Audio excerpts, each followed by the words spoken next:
अस्सलाम वालेकुम ख़वातीन व हज़रात, मैं हुसैन धनानी और लाजवाल इश्क एपिसोड नंबर 37 के रिव्यू के साथ मैं आपके सामने हाजिर हूँ। आपको जैसा कि मालूम है कि मैडम जो है वो इस्लामाबाद में मौजूद हैं और थोड़ा बहुत मुश्किल हो जाती है एक साथ रिव्यू करने के लिए। पिछली एपिसोड में तो हमने जूम पे मीटिंग कर ली थी, लेकिन आज थोड़ा सा इशू था, इसलिए मैं आज सोलो रिव्यू आपके सामने लेकर आया हूँ। उम्मीद करता हूँ कि शायद मैं इसके साथ इंसाफ कर पाऊँ। तो आज जो हमने देखा कि एक मिक्स चीज़ें चल रही थी, जहाँ पर एक ज़बरदस्त किस्म का फड्डा भी हुआ है। साथ में हमने देखा कि आयशा उमर भी तशरीफ़ लाई और उन्होंने हमेशा की तरह गेम खिलवाई, इन आउट वाली। उससे भी डिस्कस करेंगे, लेकिन सबसे पहले बात करते हैं कि शराज़ भाई जो है हमारे, वो थोड़े से पता नहीं काफ़ी दिनों से मुझे लग रहा है कि बहुत ज़्यादा इनसिक्योर हुए हैं और उनके जहन में एक ही चीज़ सबसे ज़्यादा चल रही है कि एलिमिनेशन में ग्राउंड में क्या हो रहा होगा, कौन किसको एलिमिनेट कर रहा होगा। और पता नहीं क्यों ये चीज़ उनको अंदर ही अंदर खाई जा रही है, क्योंकि फ़र्स्ट टाइम जब ये ग्रुप लीडर बने थे तब तो इनके पास एक इम्यूनिटी भी थी और इनके पास पावर भी था कि किसी को सेव कर सकें। लेकिन जुनैद के मामले में अब जब हम देख रहे हैं वो राइट ख़त्म हो चुका है, वो किसी को सेव कर सके या निकाल सके। तो शराज़ जो है वो थोड़े से अभी डर गए, क्योंकि कभी कभी तो ये होता है ना कि चलें आप ग्रुप लीडर के साथ अच्छी बना के रखें, सबके साथ अच्छी बना के रखें, तो आप कहीं ना कहीं सेव हो जाओगे। लेकिन पता नहीं क्यों शराज़ कहीं ना कहीं डर रहे हैं कि एलिमिनेशन राउंड में पता चलेगा कि कौन किसको जो है वो एलिमिनेट कर रहा है या नॉमिनेट कर रहा है, और उस बेसिस पे वो बंदा बाहर जा रहा होगा। तो ये अंदर ही अंदर चीज़ उनको खाई जा रही है और वो बहुत सारी जगहों पे सुबह सुबह यही चीज़ एक टॉपिक लेके बैठे होते हैं कि पता नहीं क्या होगा क्या होगा। शराज़ भाई को समझना पड़ेगा कि गेम का हिस्सा है, और वो जो शुरू शुरू में हमें बड़े अच्छे लगते थे शराज़ भाई की जो बातें होती थी, लेकिन अब पता चलता है काफ़ी कैलकुलेटेड वो खेल रहे होते हैं और पॉलिटिक्स भी चल रही होती है। तो घर में वो समझते हैं कि वो बहुत ज़्यादा इंटेलिजेंट है, लेकिन घर के बाकी लोग उनको जानते हैं अच्छी तरीके से कि ये बंदा जो है वो ख़तरनाक भी साबित हो सकता है। कुछ सवालात भी उनके ऐसे निकल आते, जैसे आज की फ़ाइट में भी कुछ ऐसे सवालात वो लेकर आ गए थे और ऊपर से आ गए थे कि हम देख रहे थे कि यार ये क्या हो गया। तो शराज़ भाई अगर डर रहे हैं तो बिल्कुल ठीक डर रहे हैं, क्योंकि जो पॉलिटिक्स आप खेल रहे हो तो शायद आपका नाम जो है वो नॉमिनेशन में आए और अच्छे खासे लोग नॉमिनेट आपको करें। लेकिन यही है कि वो अपने साथ जो एलिजेंस है, जो अपने रिलेशन है, वो लोगों के साथ अच्छे बना रहे हैं।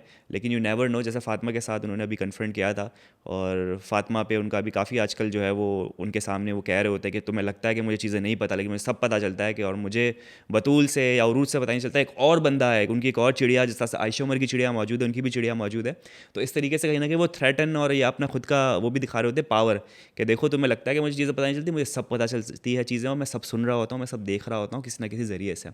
तो वो थ्रेट भी कर रहे हैं कि भाई मुझसे बच के रहो, मैं बड़ा ख़तरनाक हूँ। और शायद ये इनका थ्रेट जो है लोगों के लिए वो ये साबित हो कि शायद वो नॉमिनेशन से एलिमिनेशन से बच जाए। लेकिन मुझे लगता है इनको इतनी अभी डरने की ज़रूरत नहीं है, क्योंकि घर के अंदर कुछ ऐसे लोग भी मौजूद हैं जो बड़ी आसानी से इस वक्त एलिमिनेट हो सकते हैं, जिनका रिश्ता कमज़ोर है, जो एज़ अ कैरेक्टर, एज़ उनका बिहेवियर बहुत ज़्यादा कमज़ोर है, तो वो किसी ना किसी के निशाने पे आ सकते हैं। तो मेरे ख्याल से अभी के लिए शराज़ को नहीं डरना चाहिए। बाकी कल के एपिसोड से एक चीज़ अभी भी ड्रैग होती हुई आई कि जन्नत ने जो है वो कचेरी लगा दी थी, आशिर को बिठा दिया और मीर को बिठा दिया, और उन्होंने ये कहा कि भाई क्लियर करो कि तुमने क्यों ऐसी बात की। आशिर से मीर ने क्यों पूछा कि बताओ तुम्हें लाइबा कैसी लगती है या फिर तुम्हें जन्नत कैसी लगती है। खैर उनको लाइबा से तो कोई सरोकार नहीं था, लेकिन उनको ये था कि जन्नत कैसी लगती है, और जन्नत को तो बहन मानते हैं। अब मुझे लग रहा है कि वही बात है। सबसे बुरी बात जन्नत को ये लग रही है कि मीर ने जो है जन्नत को बहन का दर्जा दे दिया, बहन बना दिया, तो ये बहुत नागवार गुजरी है। और सिर्फ जन्नत को ही नहीं, उसने तो फ़ातिमा को भी बहन करार दे दिया है, जो कि आज फ़ातिमा ने भी कन्फ्रंट किया कि क्या या तुम बहन भाई बनाने आए हो, क्या करने आए हो, गेम खेलने आए हो।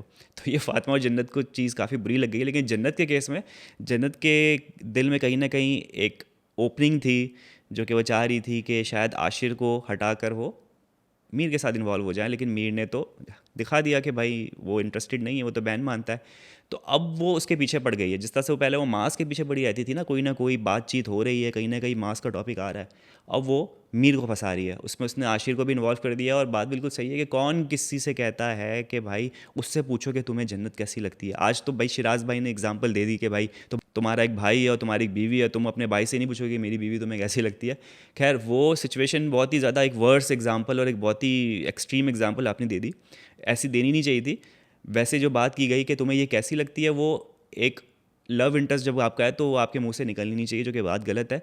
लेकिन अगर देखा जाए प्रोग्राम के फॉर्मेट को, कि यहाँ पर आप as a couple, as a husband wife नहीं आए हुए हैं और अपने रिलेशन को टेस्ट नहीं करने आए, आप रिलेशन बनाने आए। तो जब प्रोग्राम का फॉर्मेट ही ऐसा है और जहाँ पर इतने लोग जो हैं वो स्विच मार लेते हैं बड़ी आसानी से, तो ये सवाल पूछना जो है वो आ ही जाता, उसको आप रोक नहीं सकते। अब आशिर और जन्नत का रिलेशन जो है वो बहुत ज़्यादा कमज़ोर है, आपको दिख रहा होता है। जन्नत ने तो कह दिया हर जगह जा के मेरी बस हो गई है। दूसरी तरफ लाइबा और मीर का रिश्ता भी कमज़ोर है, जो कि अब ख़त्म हो चुका है। तो जब दो कमज़ोर रिश्ते होते हैं या टूटे हुए रिश्ते होते हैं, तो उनके दरमियान तो इस टाइप के एक्सचेंज ऑफ वर्ड्स होंगे कि तुम्हें ये अच्छी लगती है या तुम्हें ये अच्छी लगती है। तो कहीं ना कहीं उनको प्रोग्राम के फॉर्मेट के हिसाब से अपना पक्का रिश्ता तो करना है ना, ताकि वो टिक सकें। अगर वो नहीं करेंगे तो गेम से आउट हो जाएंगे। तो गेम के फॉर्मेट के हिसाब से तो भाई सवाल ये बनता था, तो उन्होंने पूछ लिया। वरना आम ज़िंदगी में देखा जाए तो ये सवाल जो है वो बहुत बड़ा रेड फ्लैग है, ऐसा पूछना नहीं चाहिए। तो खैर इसका कंक्लूजन यही निकला और बेइज्जती हो गई हमारे आशिर भाई की कि नहाते नहाते ये बातें चल रही है। वो एक जगह शावर ले रहा है, एक जगह बाहर बंदा मौजूद है। शावर की पता नहीं, उसने शावर खोला, शावर बंद किया, जवाब आना बंद हो गया। शावर लेते हुए इस टाइप की सीरियस कन्वर्जेशन हो रही है, तो कितने ही सीरियस होंगे आप लोग। और इस नॉन सीरियस टॉपिक को जो है वो इतना सीरियस बना दिया जन्नत ने, और बाद में मुंह की खानी पड़ी, क्योंकि फिर यही कंक्लूजन निकला कि आशिर ने जो है वो शायद पूरी बात सही से सुनी नहीं, शावर की आवाज़ आ रही थी और वो बात वहीं अधूरी रह गई। तो वो चीज़ वहाँ पर क्लियर हो गई और फिर देखने वाला था जन्नत का मुंह, क्योंकि वो फिर शक्लें बनाने लग गई। जिस तरह से आज वो कह रही थी लाइबा को कि तुम्हारी शक्ल तुमने अपनी देखी है, तो वो भी जब पकड़ी गई, जब चीज़ उसकी फंस हो गई, तो वो भी शक्लें बना के और क्यूट बनना शुरू हो गई। ओहो मैं तो हुई तीखी मिर्ची, इस तरीके से। तो वो बात वहाँ पर क्लियर हो गई। लेकिन सबसे बड़ा जो है वो एक रोल जो है वो यहाँ की मैनेजमेंट ने प्ले किया। उनको पता है कि एक चीज़ जब क्लियर हो जाती है, वही चीज़ रीप्ले पे सबके सामने दिखाई जाती है, और फिर तीली का काम जो है वो मैनेजमेंट करती है। कभी कभी जो टेलीविज़न पे वीडियो चलती है वो काम कर जाती है, ठीक है, बड़ी मज़ेदार होती है। इस बार उन्होंने एक ऐसी चीज़ लगाई जो कि बात हो चुकी थी, लेकिन इस चीज़ को मज़ीद भड़काने के लिए, आग लगाने के लिए बाकी लोगों ने, घर के लोगों ने उसमें अपना किरदार अदा किया।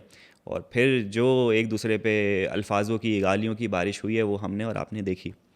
अब सबसे बड़ी बात ये थी कि उस टेलीविज़न स्क्रीन पे जो वीडियो चली, उसमें जो सबसे ज़्यादा इंपॉर्टेंट बात थी जिसके बारे में डिस्कस नहीं हुआ था, जो कि उसने बताया भी कि मीर जो है, जन्नत कहती है कि मुझसे कहता है कि तुम बड़ी अच्छी लग रही हो। मैंने कहा थैंक यू। फिर उसने कहा कि बस ज़रा वापस यहाँ देखो, तो उसने, फिर मैं ऑकवर्ड हो गई। और फिर कहा कि लड़की को पता चल जाता है कि लड़के की नज़र कैसी है। तो यहाँ पर डायरेक्ट डायरेक्ट आपने अटैक किया कि जो मीर है वो गंदी नज़र का मालिक है और उसकी नज़रें गंदी है। तो इस पे मीर को तो आज जो है वो भड़कना चाहिए था, क्योंकि जो मीर के साथ बात हुई वो सिर्फ ये हुई है कि आप मुझे पसंद करते हो या नहीं करते, उस पर डिस्कशन हुई है। लेकिन ये जो इल्ज़ाम था कि आपकी नज़रें गंदी है, उस पर ना मीर ने रिएक्ट किया, ना बाकी घर वालों ने बोला। घर वालों ने ये सवाल उठाया घूम फिर के कि भाई ये कैसे हो सकता है कि जन्नत जो है वो उससे कहे, आशिर से, कि चलो प्लान बनाते हैं और उससे पूछो कि मैं कैसी लगती हूँ, या फिर आशिर जो है वो डायरेक्ट वॉशरूम में ये पूछे मीर से कि जन्नत तुम्हें कैसी लगती है और लाबा के बारे में क्या ख्याल है, पसंद करते हो नहीं करते हो। तो बहुत ही मिनिमलिस्टिक और लो इम्पॉर्टेंस वाली चीज़ों को हवा दी गई, और बाकी जो ऐसी चीज़ें थी जिस पर पर्सनल अटैक किया, जिस पर बंदा जो है खुद कहना चाहिए कि तुमने मुझे कहा कैसे गंदी नज़र वाला, उस पर कोई बातचीत नहीं हुई। जब ये सब बातचीत चल रही थी तो सबको मौका मिला कि हम ज़रा गड़े मुर्दे उखाड़ते हैं। तो फिर एक तो लाइबा अचानक से उसका एक नया रूप नज़र आया ना, वो मेरे ख्याल से जो दिल टूटा है तो वो इतनी कुछ ज़्यादा ही ब्रूटल हो चुकी है, और उसका जो कहते हैं ना गुस्सा सर पे चढ़ा हुआ है। उसने वो बातें और वो शटअप कॉल दिए सबको, आशिर को चुप करवा दिया, उसके बाद जो है वो आपके मीर को उसने शटअप कॉल दे दी। फिर कहीं ना कहीं हमने देखा कि शराज जो है वो भड़क पड़ा था जन्नत के ऊपर और दूसरे लोगों के ऊपर। तो ये आपस में ही बहुत सारी चीज़ें हुई, और जो मेन मामला था उसको छोड़ के अपने जो पुराने किस्से कहानियाँ थी जिस पे कहीं ना कहीं दिल में बात मौजूद थी, वो एक दूसरे के सामने उन्होंने निकाली है। और बहुत ही अजीब व गरीब किस्म का फड्डा हुआ है। फिर एक फड्डा ये हो गया कि जन्नत को जो है वॉशरूम जाना था, लाइबा ने कहा जब मेरी बारी आती है, मेरे टॉपिक की बारी आती है, सबको वॉशरूम याद आता है, क्यों भाग रहे हो। तो ये जो गुस्से में आके आप वर्ड्स जो चूज़ करते हो ना, कि भाग जाना, ये कर लेना, कि तुम्हारी शक्ल देखी है, तो गुस्से में आके बहुत सारे वर्ड्स जो है ना वो और आग लगाते हैं। इसलिए कहते हैं कि जब भी बोलें तोल के बोलें। तो ये जब गुस्से में होता है, ज़ाहिर सी बात है, इंसानी फितरत है, इतना बंदा नहीं सोचता गुस्से में क्या कुछ बोल जाता है, और यही चीज़ उसको आग को और भड़का देती है। तो आज जो है वो यही सब चीज़ें चल रही थी। इसमें जुनैद भी लपेटे में आया है, इसमें शिराज भी लपेटे में आया है, बतूल के अंदर का फेमिनिस्ट जाएगा कि भाई तुम्हारी हिम्मत कैसे हुई। वो मीर को कह रही है कि लड़की जैसी बातें कर रही हो। लड़की को एक तशबीह दे दी गई है आजकल हमारी सोसाइटी में, कि कोई भी अजीब किस्म की कोई गॉसिप है, बिचिंग है, तो हम कहते हैं क्या लड़कियों वाली बातें कर रहा है, क्या लड़कियों की तरह रो रहा है। तो ये एक पुराना चला आ रहा है। शायद उसके जहन में ये लड़की को टारगेट करना इंटेंशन ना हो, लेकिन आहिस्ता आहिस्ता हमें अपने वर्ड्स देखने पड़ेंगे कि अब ये जो हम फ्रेजेस यूज़ करते होते हैं, क्या लड़की की तरह रो रहे हो, तशबीह देना, वो हमें बंद करना होगा। तो बड़ी अच्छी शटअप कॉल दे दी बतूल ने वैसे उसको, लेकिन मेरे ख्याल से बतूल को जो है वो शिराज को भी कुछ सीख देने की ज़रूरत है, शटअप कॉल देने की ज़रूरत है। वहाँ तो वो नहीं, चुपचाप सुन रही होती है, लेकिन बाकी लोगों को बड़ा ही वो ज्ञान बांट रही होती है या उनको सीधी राह में ला रही होती है। तो बतूल साहिबा से गुजारिश है शिराज भाई को भी थोड़ा जो है वो सीधी राह पे लाएं, क्योंकि शिराज भाई जो बहुत ज़्यादा है ना वो इस वक्त ऑल ओवर द प्लेस नज़र आ रहे हैं। जिस तरह से फातिमा हुआ करती थी, फातिमा तो फिर भी चले अब ट्रैक पे आ गई है, उसका एक मसला बन चुका है हमजा गुल, क्योंकि जो कि सॉल्व होके दे नहीं रहा उससे। शिराज में भी ये क्वालिटी है कि वो भी थोड़ा राय रास्त में चल सके, अगर आप थोड़ा सा पीछे उसको सपोर्ट करें और उसको राय रास्त में लाएँ तो। बाकी एंड में जाते हैं तो आयशा उमर अपने साथ एक गेम लेकर आ जाती हैं, इन आउट वाली, जिसमें लड़कियों में तो बड़ा टक्कर का मुकाबला होता है। और मानना पड़ेगा कि जो फोकस लड़कियों में है वो लड़कों में मुझे नज़र नहीं आया, क्योंकि देख के ऐसा लग रहा था कि अभी कहीं ना कहीं जो है वो कोई मसला होगा, इन की जगह आउट हो जाएंगे, आउट की जगह इन हो जाएंगे। और लेकिन नहीं, बड़ा अच्छा फोकस था। एंड में जो है वो जन्नत विनर हो जाती है, और जन्नत का मैंने देखा जितने भी टास्क होते हैं वो बहुत ज़्यादा कंपेटिटिव होती है। इस बार जो है वो फातिमा जिस तरह से गिर गई थी, और बाकी एक और का मेरे ख्याल से उरूज का बैलेंस आउट हुआ था, तो मेरे ख्याल से फातिमा को इसमें ऑब्जेक्शन था कि भाई मैं तो अपनी जगह पे गिरी हूँ, जबकि गेम यही थी कि भाई आपका बैलेंस आउट हुआ या अपनी पोजीशन पे आप सही से नहीं कर पाए तो आप आउट हो। तो फातिमा है, वो कॉम्पिटिटिव बनने की कोशिश में जो है वो अपने आर्ग्यूमेंट पेश करती है, लेकिन आयशा ने क्लियरली बता दिया कि नहीं भाई आप आउट हैं। इसी तरह लड़कों की बात की जाए तो लड़के तो बहुत तफरी में कर रहे थे, और एंड में जो बच गया माज, तो माज का जो एंड का जो पूरा सीन था वो जितना क्लोज इन एंड आउट हो रहा था, तो माज ने इसी में भलाई समझी कि इससे पहले कि तुबा का मुंह बने, खिसक लो यहाँ से, और वो खिसक जाता है, और इस तरह से जन्नत जीत जाती है। जन्नत को वही वाला फिर इनाम मिलता है कि आप पता है किसके साथ डेट पे जाना चाहेंगी, और बेचारी क्या ही नाम ले सकती है, मीर का नाम ले नहीं सकती, उसको भाई बना दिया है। मास पसंद है, लेकिन तुबा नाराज़ हो जाएगी और एक अलग फड्डा हो जाएगा। दे दे के बच जाता है आपका आशिर ही, जिसके साथ बस वो अपना वक्त काट रही हैं, तो दिल पे पत्थर रख के वो आशिर के साथ अब वो डेट पे जाएंगी। बाकी हम ट्रेलर पे देखते हैं कि आयशा उमर जो है वो 1 to 1 सबको जो है वो हार्ट टू हार्ट टॉक उनके साथ सबके साथ कर रही है। दिल के मसले मसाइल जो है वो हल हो रहे हैं, गिले शिकवे माफ़ किए जा रहे हैं। काउंसलर की हैसियत से, थेरेपिस्ट की हैसियत से जो है वो आयशा उमर आपको किरदार निभाती हुई नजर आएंगी। तो ज़रा उनकी भी सुन लेंगे कि कल के वो क्या कहते हैं। और इसी के साथ साथ हमारा जो है वो रिव्यू यहाँ पर इख्तिताम पजीर होता है। उम्मीद है आपको पसंद आया होगा। यूट्यूब चैनल लाइक करें, सब्सक्राइब करें, कमेंट करें, अपना बहुत ज़्यादा ख्याल रखें। कल आपसे होगी मुलाकात। अल्लाह हाफ़िज़।